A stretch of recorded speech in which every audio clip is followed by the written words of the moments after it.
I want to test my site with an API, so I'm going to use a fake API to load my blog post, my blog index, as well as pages, which includes our homepage.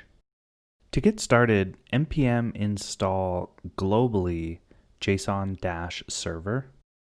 And then within my general code directory, I'm going to make a new directory called JSON-API and cd into it.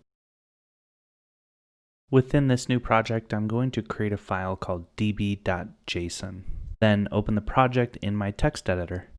Now I can declare data that I want my API to serve, such as pages, which I will declare as an array of pages where a page might have an ID. I'll give this page a slug of homepage, and then maybe the page has content, and that could be HTML, but what I really want is an array of blocks, and this is what Nuxt will render. A block will have a name, which corresponds to a component in my Nuxt project, and then the block will have other types of data like image in the case of our hero, where we expect a URL.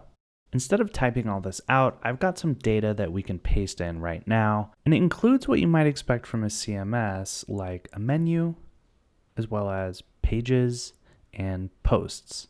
You can grab this data from the link in this video's description. With that in place, let's serve this data. In your CLI, run JSON-server and then db.json and then port 4000. And you can see we get our endpoints automatically generated. This is very handy. I can look at my pages endpoint.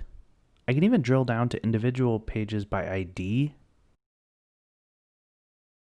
And best of all, I can filter my data based on attributes. So by slug, I'll get the home page or services. And believe it or not, there's even more, which you can learn on the JSON placeholder GitHub page here, which is also linked in this video's description. The last thing I'm going to do is make this API public.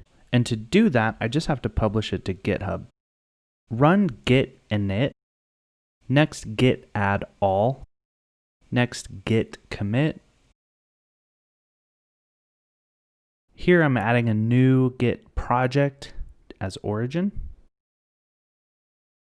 and run git push origin master, and when that's finished, I'll visit my-json-server.typecode.com / the name of my GitHub username / the name of my GitHub project.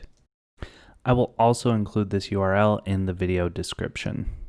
From here, you can hit all of your endpoints, and you now have a live JSON API. In the next video, we'll connect our Nuxt site to this JSON API.